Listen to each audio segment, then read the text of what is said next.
Assalamualaikum warahmatullahi wabarakatuh. Perkenalkan, nama saya Andreas. Di sini saya akan mempresentasikan tugas saya, yaitu tugas hidrologi, intensitas curah hujan. Baik, langsung saja kita masuk pada analisis hidrologi untuk permasalahan banjir, yaitu salah satu metode yang banyak dipakai dalam menganalisa banjir. Metode analisa hidrologi yang digunakan adalah perbandingan hidrograf debit, penelusuran banjir, metode rasional, metode empiris, metode statistik, dan model matematik. Perkiraan debit puncak menggunakan cara perbandingan hidrograf debit dari data yang dicatat dari dua buah pus duga air yang berdekatan dalam satu DAS dengan karakteristik yang sama. Penelusuran banjir mengacu pada besaran-besaran aliran yang masuk dan juga aliran yang keluar, sehingga dapat ditentukan nilai S atau besaran penampungan. Metode rasional dapat menggambarkan hubungan antara debit dengan besarnya curah hujan untuk suatu DAS. Berikut sistem pembagian air. Sistem pembagian air ini dibagi menjadi tiga bagian, yaitu yang pertama kriteria perencanaan pola tanam, yang kedua sistem golongan pasten, dan yang ketiga sistem golongan. Kita masuk pada debit. Debit adalah banyaknya air yang mengalir atau persatuan waktu atau banyaknya air yang terkandung atau tersimpan pada suatu tempat atau dari sumber air. Biasanya banyaknya air dengan memakai saluran liter ataupun dengan meter kubik. Debit biasa berpengaruh pada penggolongan sungai, di mana jika debit pada sungai itu besar maka dikatakan sungai besar, dan sebaliknya besar kecilnya debit air dipengaruhi oleh musim, yaitu jika musim hujan maka debit air yang akan meningkat, dan jika pada musim kemarau maka debit akan menurun. Hal-hal yang dapat mempengaruhi terhadap penentuan besar kecilnya yaitu yang pertama luas penampang. Makin luas penampang maka makin besar pula debit airnya. Yang kedua kecepatan air mengalir. Makin cepat atau deras maka makin besar pula debitnya. Dan yang ketiga musim. Debit pada musim hujan lebih besar dibandingkan dengan debit pada musim kemarau. Bahkan pada musim kemarau, sungai-sungai yang kecil ini bisa mengakibatkan terjadinya kekeringan. Air di sungai keadaannya dipengaruhi oleh banyaknya, besarnya, dan frekuensi hujan. Dan yang kedua luas, bentuk, dan keadaan pengaliran sungai. Dan yang ketiga kemiringan tanah, kehilangan air, dan perlambatan air. Yang berikut debit banjir adalah di mana banyaknya air yang mengalir mengalami volume yang tinggi dan penampungannya tidak biasa menampungnya besaran air, maka disebut debit banjir. Untuk menghitung debit banjir, maksimum yang dapat diharapkan terjadi pada tingkat peluang atau periode ulang tertentu. Perhitungannya ini berdasarkan data debit banjir tahunan, hasil pengamatan dalam periode waktu yang cukup lama. Waktunya itu minimal 10 tahun, data runtut waktu. Pengamatan dalam periode waktu yang cukup lama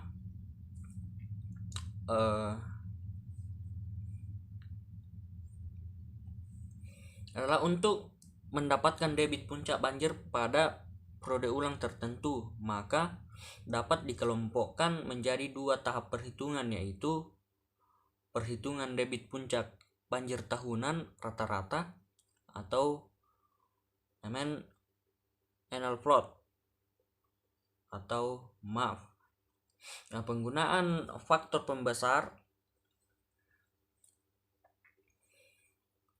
atau growth factor atau GF terhadap nilai MAF untuk menghitung debit puncak banjir sesuai dengan periode ulang yang diinginkan. Berikut air yang tersedia. Nah, jumlah air yang tersedia selalu berubah dari waktu ke waktu, karena itu perlu ditentukan besarnya jumlah air yang tersedia yang dipergunakan sebagai dasar perencanaan dalam menentukan rencana pembagian air. Dalam kenyataannya, jumlah air yang tersedia belum tentu akan sama dengan yang direncanakan. Hal ini mungkin lebih atau juga mungkin kurang. Namun jika perencanaan yang sangat baik, kelebihan atau kekurangan air ini tidak akan terlalu besar apabila dilakukan perencanaan yang sangat baik. Kelebihan atau kekurangan air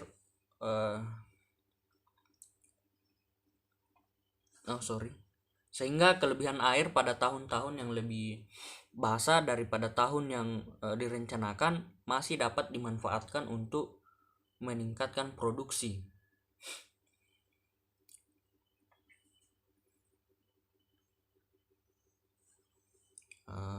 Berikut curah hujan. Curah hujan merupakan ketinggian air hujan yang jatuh pada tempat yang datar dengan asumsi tidak menguap, tidak meresap, dan juga tidak mengalir. Curah hujan adalah air setinggi 1 mm yang jatuh atau tertampung pada tempat yang datar seluas 1 meter persegi dengan asumsi tidak yang menguap, mengalir, dan meresap. Waktu penelitian. Penelitian karakteristik curah hujan ini dilakukan pada bulan September dan Oktober di tahun 2014 di wilayah Cikajang dan Bungbulang. Sumber dan teknik pengumpulan datanya ini yang didapat itu berupa data sekunder untuk perhitungan, di mana data tersebut diambil dari Dinas Sumber Daya Air dan Pertambangan Kabupaten Garut. Data-data yang diperlukan diantaranya peta topografi dan klimatologi dan data curah hujan. Kemudian ada data debit. Data curah hujan ini diambil dalam penelitian selama 10 tahun, mulai dari tahun 1995 sampai dengan tahun 2004. Lokasi penelitian itu lokasinya di wilayah Cikajang dan Bungbulang Kabupaten Garut yang dibatasi oleh sebelah utara Kecamatan Banyobong dan Cisurupan. Kemudian di sebelah selatan ada Kecamatan Pakenjeng dan Samudra Indonesia. Sebelah timur ada Kecamatan Banyuwangi dan Pakenjeng. Yang sebelah barat ada Kecamatan Pemulihan dan Cisewu. Berikut ini adalah petanya, saya zoom. Ya, mohon maaf agak buram ya. Oke, lanjut. Hasil dan pembahasan karakteristik curah hujan yaitu ada di analisis hidrologi, pemakaian rumus-rumus acuan berdasarkan data curah hujan yang tersedia. Untuk menentukan curah hujan area rata digunakan cara-cara rata-rata di aljabar atau RH sama dengan sekian. Dengan rumus RH yaitu curah hujan area di harian rata-rata dengan H1,2 yaitu curah hujan pada stasiun. Ini ada tabel perhitungan hujan harian maksimum rata-rata dari tahun 1945 sampai tahun 2004.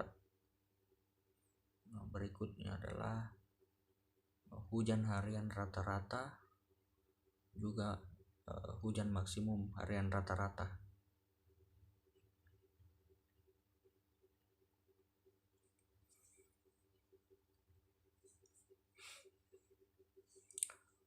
Distribusi kemungkinan banjir adalah analisis frekuensi banjir seringkali menggunakan istilah skala ulang atau return period untuk menyatakan probabilitasnya. Kata ulang adalah selang waktu pengulangan kejadian hujan atau debit banjir yang rencana yang mungkin terjadi. Terapan analisis frekuensi banjir secara statistik dikenal beberapa distribusi kemungkinan yang telah diuji kehandalannya, antara lain yang pertama distribusi Gumbel. Distribusi Gumbel seringkali digunakan untuk meramalkan suatu peristiwa secara statistik yang bernilai ekstrim baik untuk debit maupun untuk hujan atau elevasi muka air.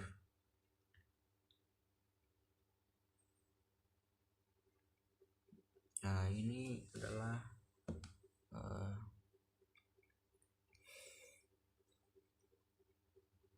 perhitungan untuk yang ini tadi. Kita lanjut ke kebutuhan air irigasi. Curah hujan efektif adalah besarnya curah hujan yang dapat dimanfaatkan oleh tanaman untuk memenuhi kebutuhan selama masa pertumbuhannya. Untuk menentukan curah hujan efektif digunakan rumus Harsa yang mengusulkan hujan efektif dihitung berdasarkan ranking data pada urutan tertentu dari yang terkecil.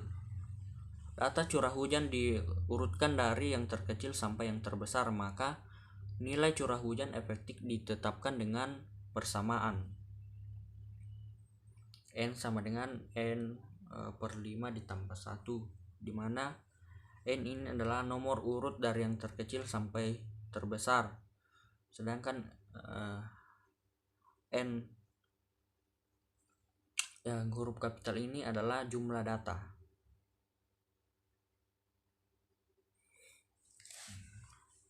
Curah hujan efektif untuk padi. Untuk irigasi padi, curah hujan efektif ini bulanan diambil 70% dari curah hujan minimum tengah bulanan. Berikut datanya. Kebutuhan air bersih di sawah. Kebutuhan air irigasi untuk sawah dinyatakan dengan rumus NFR sama dengan ETC ditambah P kurang RE tambah WLR. Di mana NFR ini adalah kebutuhan bersih air di sawah, ETC adalah penggunaan konsumtif, kemudian P adalah perkolasi, RE adalah curah hujan efektif, WLR adalah kebutuhan air untuk penggantian lapisan air. Jika musim tanam dimulai bulan Oktober atau 31 hari dengan koefisien tanam KC sama dengan 1. Ya, ini adalah perhitungannya. Saya lanjut saja.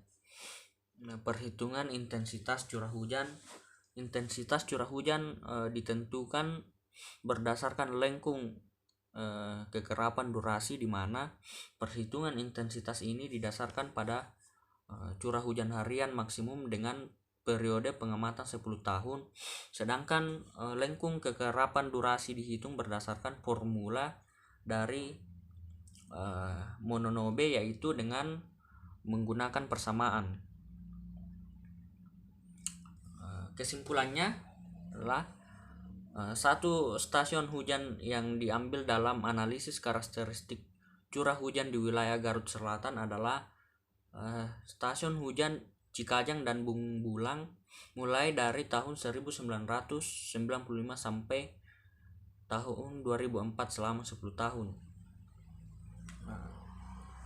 Yang kedua, curah hujan R80 adalah sebesar 70 mm per hari.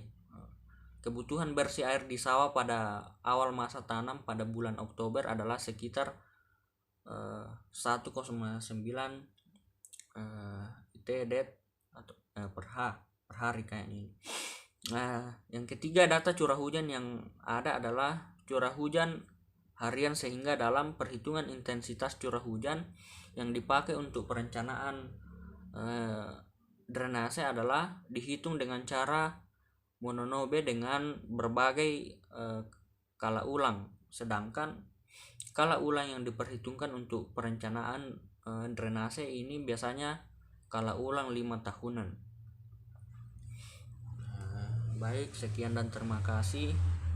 Jika ada salah kata ataupun salah materi, saya meminta maaf karena lagi-lagi saya masih dalam tahap belajar. Terima kasih.